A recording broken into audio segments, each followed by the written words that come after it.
What's going on, world? Your man, Mr. Mech, allhiphop.com. I'd like to welcome you to the Mechanism. Also welcoming quite a famous face, first time into the couch. Right. But you might know this, brother, if you watch television at all, or if you were from the 90s and you listen to the radio at all, or if you just plain old-fashioned don't live under a rock. Right. This dude right here is known all over the place, justifiably so. My man, state your name one time for the camera. My name is, the good guy, Mr. VH1. Or some call me the hitman, Stevie J. We got to get right into that because there are so many people who are going to identify you as Mr. VH1. Right. If they were born after a certain year, right. They don't know that Stevie J was a primary member of one of the most prolific production squads in the history of hip-hop. And I know that sounds like a lot of flowery language. Right. But facts, though. But everything in there is dead on. You can't take one part of that out. You guys were crazy prolific. The hits never stopped coming. Right. It was the era where money first, really came in. Right. And you were on the forefront of that. Absolutely. Now, what's it feel like when people affiliate you more with VH1 than music? Does it? Well, at the end of the day, it's more or less like I look at it as I had to, repackage and resell myself in a sense, The 90s, the late 90s, and the early 2000s were good to me as far as a producer. Sold over 100 million records and Grammys, all of that. And it was like at a certain point, a producer's, what do I call this? The level of creativity, what I'm saying? It kind of like dwindles a little bit. Is that so? Yeah, absolutely. Like writer's block for a writer? Yeah, I mean, name one producer that's been hot since they started to right now.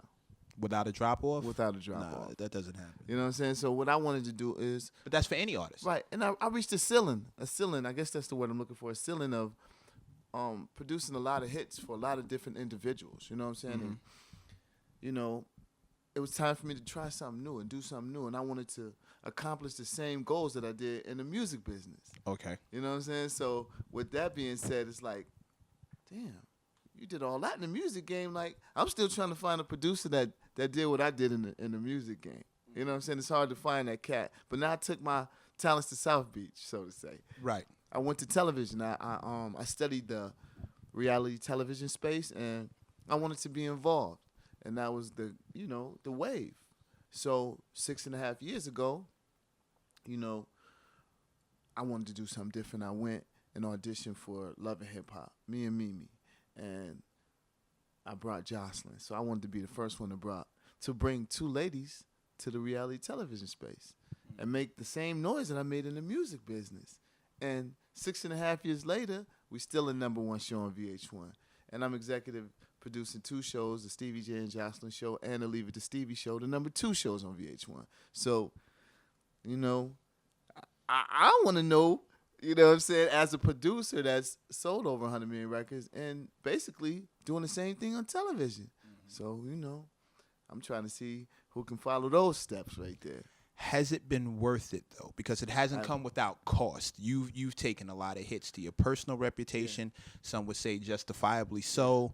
I saw a comment that had Black Twitter organized the march. They'd have been coming after you the same way they came after Trump. Right, the women of Black Twitter, like you made it real hard for yourself. Yeah. But man, if it ain't hard for me, it ain't easy for me, man. I like a little challenge, and I didn't want to come in to the reality television space like an angel and all that. I wanted the people to see me for who I am, and there's always room to grow.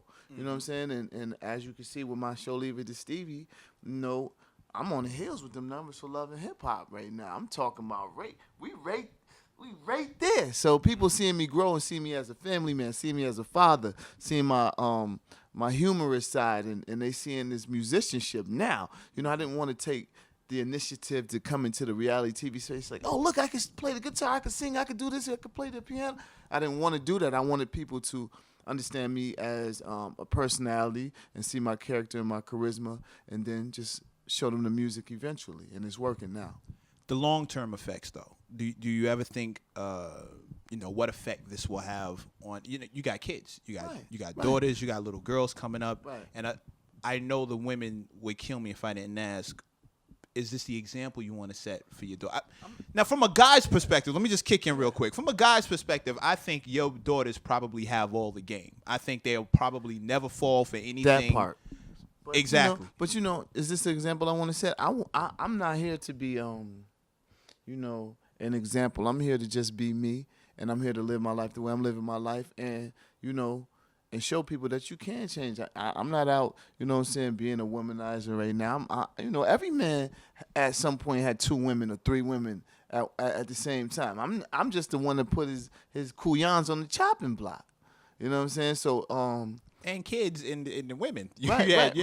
Babies with a lot of absolutely. And then, at the end of the day, I take care of my children, and I provide for my children's mothers. If you look at them, the ones that's on television, they caking up. Mm-hmm. You know what I'm saying? Are my kids going to look back on this and be like, damn, Dad, why'd you do that? It's like, all right, I've apologized to your mothers. Mm-hmm. You know what I'm saying? And we moved on, and the revenue stream is all right. Right. You know what I'm saying? So at the end of the day, I'm not doing this to be, what's the word I'm looking for? I'm not trying to be like, the president of the United States. I'm not trying to be, like, hey, look, this is my idol. No, I'm not trying to be an idol. I'm doing the best me that I possibly can. And, that God blessed me to be. And I'm just going to keep living my life. And everybody makes mistakes. Nobody's perfect. I know the conversations with the kids have to be real, though. I know when your daughters are coming at you and taking you to task with stuff that they see that they wouldn't accept in their own life, and they see their father dishing it out to one and this one. I know those conversations have to be real. Not to even cut you off, but when the show first started, I got a call from my middle daughter. Her name is Savannah. And she called me. She thinks she runs the family. She was 13 at the time with my 17-year-old daughter on her phone. But she's doing all the talking. She's like, Dad, don't call us no more. I see how you doing, Mimi and Joseline on the show. We don't even want to be affiliated with you. Why don't call us Click? I'm like, damn. 5 episodes later, you're the best dad ever. Like, you know what I'm saying? So I'm like, at least let y'all know what I'm doing. You know what I'm saying? What's the move? You know what I'm saying? It's always a plan. You know what I'm saying? When I do things, it's a purpose behind it. Did you anticipate that call coming in when you first got started and you knew this Absolutely. And, now, me and my daughters have the best relationships ever. And the one that's 13, now she lives with me now. She ended up moving with me at 17 and finished high school living with me. Right. You know what I'm saying? So it's just like all my children now like, oh, we coming with you, Dad. It's cool, but at the beginning it wasn't like that. You know what I'm saying? I had to work back and gain their trust and respect from my own children. That had to be rough, having to regain that. They had never seen adult dad, I guess. You had always been like a superhero, absolutely. Like most children are to their like parents are to the children. And then they have to see all these flaws, and they see daddy making these mistakes, and there's rehab, and there's fights, and there's, talking to this person and then talking to that person. I can't imagine. And you put yourself in that situation. That's the ill part. And I'm not, going back out of it. I'm aware of everything that I did, and, it's fitting now. I got a custom suit now. You know what I'm saying? And it doesn't come easy. I don't pay attention to the outside noise though. All the comments and the blogs, that don't pay no bills. You couldn't listen to that, dog. That wouldn't get you nowhere. That doesn't pay any bills. I don't pay attention to it. The only thing the only people that I listen to are my family, my children. When my children want to talk about something, or my children's mothers, we could talk about it. Other than that, it's nothing to talk about because I don't have to explain myself to nobody. Facts. Now, it's common knowledge now that the relationship with you and Joseline is rocky road, to say the least. Right. Looking back on it now, though, you made a lot of moves off the strength of her. You were defending your woman at the time. Right. You were holding her down. You wouldn't let people talk about her. Right, as any man would with this at the time. Absolutely. If you're putting a ring on it, if you're making moves to put rings on, I can completely understand that. However, Mimi caught a lot of bad business from you off the strength of that. Now looking back and seeing the kind of person that from your own quotes, you see the kind of person Joseline is. Right. Have you had to go back and kind of listen? You were right. I'm sorry. I regret it. I don't. It's not that I had to go back and say those things. It's just like we live and we learn. You know what I'm saying? We're all adults, and, you know, everybody makes mistakes. Mimi has made mistakes. I've made my mistakes. You know what I mean? And we're going to continue to make mistakes. Hopefully not the same mistakes, but, you know what I'm saying, every day. You know what I'm saying? No man is perfect. Right. No person is perfect. So, you know, seeing the type of person that she is, now I look back and say, you know, things could have been done different, but I don't take nothing back because, Wouldn't you do know, it again. I mean, it is what it is. Right. You know what I'm saying? And we just got to keep moving and understand what it is and grow from that. You know what I'm saying? Growth is the best thing ever. You know what I'm saying? Learning and knowledge is the best thing ever. So, you know, we live and we learn. I'm going to keep it all the way a buck with you. I was in mixed company when the news came out that the kid was actually yours. And men and women alike were like, oh, man, damn. Yeah. Word, dog. Oh, Yeah. you're kidding me. For a dude, love you or hate you, Right. nobody wants to see someone saddled with someone they don't like having a kid with somebody they can't get It along ain't really with. a saddle type of thing to me. You know what I'm saying? It's more or less like. Well, that's what I was going to ask. What's your perspective My on that? perspective is this. You know, Because we didn't hear you beefing like that. I'm not that type of dude. You know what I'm saying? Anything that comes my way, I'm going to handle that. You know, but when you start talking about the kids and get the kids involved, and you're saying slanderous things about my children, you know what I'm saying? That's the only reason why I wanted to be separated from the situation, whether the kid was mine or not. I didn't want to deal with her. I just wanted the course to be like, all right, you can see the kid here, there, boom, boom. But as a bigger man, you know what I'm saying? My mom called me. You know what I'm saying? And I just got a great relationship. I developed a relationship with my mom about 4 years ago. You know what I'm saying? My best friend, her and my dad are my best friends. So she called like, look, you know, I know all this stuff went down, but you need to fix it because you're the only one that can fix it. Now, if you go back and you do the right thing by the kid, then everybody in the family going to follow suit. So go fix that. So then you see me post a video up with her cooking breakfast for me. You know what I'm saying? And it's like, everybody was like, yo, how could he? You know what I'm saying? But it's just like, I got to be a bigger man to step up for my daughter. You know what I'm saying? I'm never going to have another nigga calling mine daddy and all that. Right. Not on this earth or not on no other world to Right. come. You know what I'm saying? So at the end of the day, I'm co-parenting with her. You know what I'm saying? And being as cool as possible. You know what I'm saying? Because a lot of things were said that can't be taken back. You know what I'm saying? And if it was up to just me, just the Colonel me, I wouldn't fuck with her. But my child is involved, and you know what I'm saying? I gotta listen to my moms. You know what I'm saying? You put Joseline in maybe the most lucrative position possible, especially for an artist, an up-and-coming artist. Right. You gave her a shot that almost any artist I've ever dealt with or talked to on a minor level would absolutely kill for. Right. A shot and a platform. Right.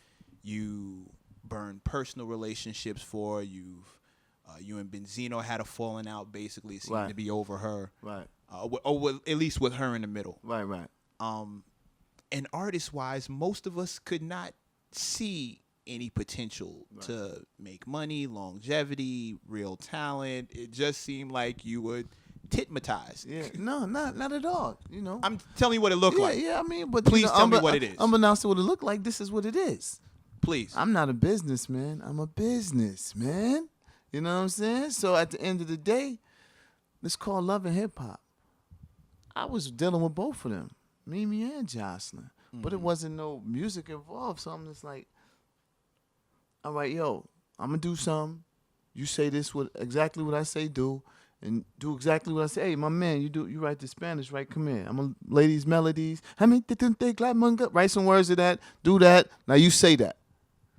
All right. Now you got the look. Now I'm looking long term, and I'm thinking long term. Like, all right, shoot, you got the look. We're gonna put you on television. We're gonna give you the Mac contract. We're gonna put you on Telemundo. We're gonna do this and all that, and that's where we at right now. Everything that I saw, full circle. So I wasn't looking for her to be a Selena or a motherfucking Mariah Carey or nothing like that.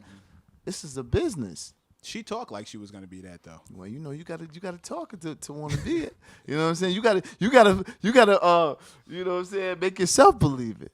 You gotta dream that. You know what I'm saying? But one thing I could say is she put that work ethic in to be what she had. Now she's on the real. You know what I'm saying? Now she's on Stars. Now she's got the movies and all this coming up, television shows, Telemundo and all this. Everything that I wanted is coming to fruition. Did it ever occur to you did you ever think for a second, I might be hurting my musical reputation by doing this? I've worked with the biggest and best. Everything I touched is going platinum, and now I'm basically putting out something that step by step I have to build because the actual talent is not what I'm used to. No, not at all. I'm still working with the best of them. I can still pick up any instrument and rock out. I can still write the best songs. You know what I'm saying? So, just finished Faith and Biggie's album, The King and I. You know what I'm saying? Did a lot of production on that. I'm featured on joints with her and Big. I'm working on this artist, Candace Boyd. I managed, signed to Epic Records. You know what I'm saying? I'm working with Keisha Cole, Tiana Taylor. You know what I'm saying? I'm just back at it. You know what I'm saying? But at the end of the day, this project, this Joseline Hernandez project is grossing me a lot of money. You know what I'm saying? And if you look at the music business, when I was in the golden era, that money was flowing. I think we might have broke the bank. You know what I'm saying? And cats ain't getting it like that out here in the music business. It doesn't exist like that anymore. You know what I'm saying? So you got to get it in different ways. And, I was on the cutting edge of getting it in a different way. And I still am. Like I said, 6.5 years on television, #1 show. Would you no sign of a label? Yeah, we working right now.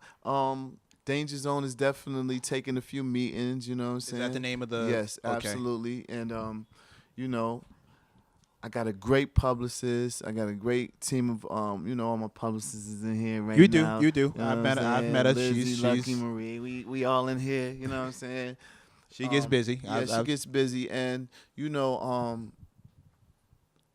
all these executives know the work I put in. And they understand that, I took my talents over there, but my accolades still remain the same no matter what. You Google Stevie J producer, and the discography is stupid. It's never going to change. You Google Stevie J, Love and Hip Hop, #1 show. You Google Leave It to Stevie, my new show, #2 show for VH1. So, I'm just building, the resume up more and more. You know what I'm saying? You got the music, and then you got the television, you got the movies. You know what I mean? And it's just building. So, from a musical standpoint, you come from a different era. Yes. And you see what's happening out here now. And people a lot of people shake their heads when you start talking about the musicality and et cetera, from Lil Yachty talking about Biggie to your thoughts, bro. You're a benchmark of that era, please. Thoughts. My thoughts on that is just like 99.9% of the people's thoughts on that. Life after death alone, you know what I'm saying, should get the respect of any of these young dudes. You know what I'm saying? If these young dudes don't know shit, which most of them don't know shit, then Google, motherfucker. You ever heard of Google? Google, little nigga. You know what I'm saying? Somebody that sold 40 million records on one album.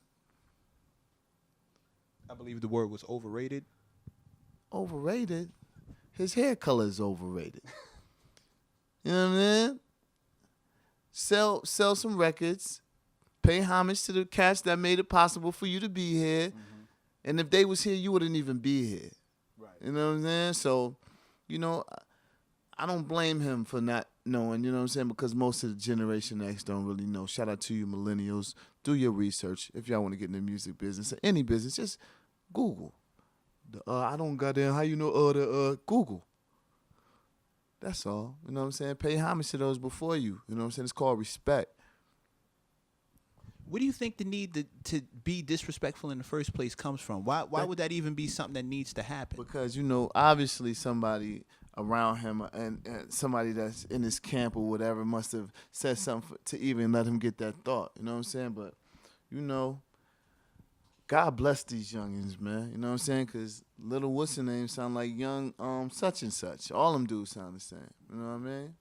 I don't remember what I have to tell the kids that I talk to is, I mean, there was a little bit of friction, but nobody had to sit down for the legends I remember to stand up. Absolutely. Biggie didn't beef with Rakim and tell Right. him to go away. Right. Pac never said, Chuck D, get out the paint so I can do my thing. And none of them dudes disrespected each other like, yo, he's overrated. What? We talking about legendary hip hop icons. You know what I'm saying? And this dude been in the game, what, 1 second? You know what I'm saying? Comparatively. Here today, gone tomorrow. Yeah. You know what I'm saying? So it's like, man, these dudes, they don't have no clue. But what I will say is, shout out to Uncle Murder. You know what I'm saying? Yeah. Who do you like? Who I like who Uncle does Stevie Murder. check for? I like Uncle Murder, man. You know what I'm saying? I like Uncle Murder. That's Think why about putting something together, y'all. Yeah, I mean, you know, we get that going. Yeah, absolutely. I'll call him today if you ain't already got it set. Yeah, I'm saying my thing is like we was working together before. This was like before I even got on Love and Hip Hop. I was vibing with him in the studio. You know what I'm saying? So at the end of the day, it's just like, you know, I respect what he talking about. Mano, I respect what them dudes talking about. You know what I'm saying? It's like, and I can understand what they saying. You know what I'm saying? And I can respect what they saying. Dave East, I respect what you doing. You know what I'm saying? You know, Kendrick Lamar, I respect what he doing. You know? Yeah. You know what I'm saying? Where do you think, as an observer and somebody who's been in this for so long and through one of the best, where do you think the drop-off came? When did it happen exactly where hating became such, you know, you can't say anything, otherwise you hating on it, and well, you know, I just think we just went off the rails somewhere as far as the standards were concerned. Where did that happen as far as I just believe that's when, you know, all of these execs was like, yo, we need somebody to sound just like that. Get one of them. Give me one of them dudes like that, one of them mushmouth dudes like that. Get one. That's the wave. Yeah, get one of them. That's the wave. But that's not the wave. You know what I'm saying? Are we progressing or are we regressing? Are we digressing? Are we, you know what I'm saying? I can't understand where, you know, or why the executive wants something like that. Is that where, you know, are we growing? Is that better than the Pacs and the Bigs and the Nas's? Are we progressing? And the Rakims and the Raekwons? I'm trying to understand. Or the gurus, what are we doing? See, this is beautiful. I'm not even sure people understand how much you care about music. I'm not sure people would expect these things to come from Stevie J. Listen, because we hear about money from you so much, but you're talking culture right now. Culture doesn't have anything to do with bread. Well, you know, we can't continue to, you know what I'm saying, to allow our music to be destroyed, our culture to be destroyed. One of those execs might look at you and say, Stevie, I'm making as much money off of this as you make off Joseline. Yeah. So how can you talk to me about that? But, you know, when it comes down to it, I'm making my money off her doing television. We doing television. And you ain't see me make no, I only made one record for her. And that was just to get this thing jump started. You know what I'm saying? But when it's all said and done, you know, I'm back in the studio making them hits, you know what I'm saying? So I can eliminate some of this folly out here on the radio. You know what I'm saying? It's got to go, go. Is that the mission? That's the mission. Okay. Right. I'm back in the lab on them, you know what I'm saying? With D-Dot, with Nasheem, with Chucky Thompson, with Amin Ra. You know what I'm saying? Those are all originals. Amadeus, yeah. Okay. Yeah, so you reformed the squad? Y'all got the whole squad back together? It's not like I reformed it. We just somehow, you know, Voltron just reconnected. Okay. So what can we look forward to? When's the next? I mean, you just got to keep your ears percolated. You know what I'm saying? Like I said, you know, The King and I with this Faith and Biggie joint that's coming out in the next couple of months. You know what I'm saying? That's the first project we all on. So definitely this year for that. Yeah, absolutely. Okay. You know, and you know, I'm in the sports nutrition thing now. So, you know, I got this Danger Zone pre-workout, you know, and, you know, that's right now. You can find it on dangerzone.com or you can get it on Amazon. Serious business. Okay, so workouts, music, and television. Yeah, absolutely. Somewhere in between. And raising kids and all that. Somewhere in between fatherhood and I mean, you're still single. Yeah, absolutely. You left the thing alone with Faith. I mean, you know, me and Faith gonna always be friends. I love her to death. I'm gonna always love her. I'll do anything for her. But I remember you saying that shouldn't have Yeah, I mean, maybe. sometimes as when you have a best friend, you just gotta keep it as your best friend, even Mm-hmm. though you get lonely and you might be in a space where you feeling a certain type of way, but she gonna always be my best friend. Stevie, can you be a one woman man? Is that possible? And really think about that. Like, can you seriously see yourself? It doesn't have to be white picket fence in the house, two cats in the yard. It might be a condo someplace, something like Yeah. that. But can you actually pull that life off? Can you do Well, that with one woman? I'm not even looking to do that right now. I'm just looking to work and raise these children, and if something fall in the lines of that, cool. If not, then I'm just gonna keep doing what I'm doing, man. All right. So, but I don't know if it's fair to say you're open to it. Yeah, I'm definitely open to it. I'm just going to just allow the universe to move how it's moving. I'm just going to fall in line with it. All right. So if Mimi come knocking, No, I'm just going to keep moving how I'm moving. And if it happened, it just happened. I'm just not looking for it. I'm just letting it happen if it's going to happen. do you think that might have been part of the problem before you was looking for it? I mean, what I was looking for was just, doing what I wanted to do. You know what I'm saying? And it ain't really what we want to do is, what I'm saying? God's plan, it ain't ours. Mm-hmm. So what do you want to do now? I just want to be happy. You know what I'm saying? I want to be happy, and I'm just blessed to have a great job with Viacom. You know what I'm saying? Thank you, Mona, Stephanie, and Toby, and you know what I'm saying? I have great partners, and I'm just looking to create new content, to handle these movies, you know what I'm saying, and put this great music out and just, be a blessing to the world.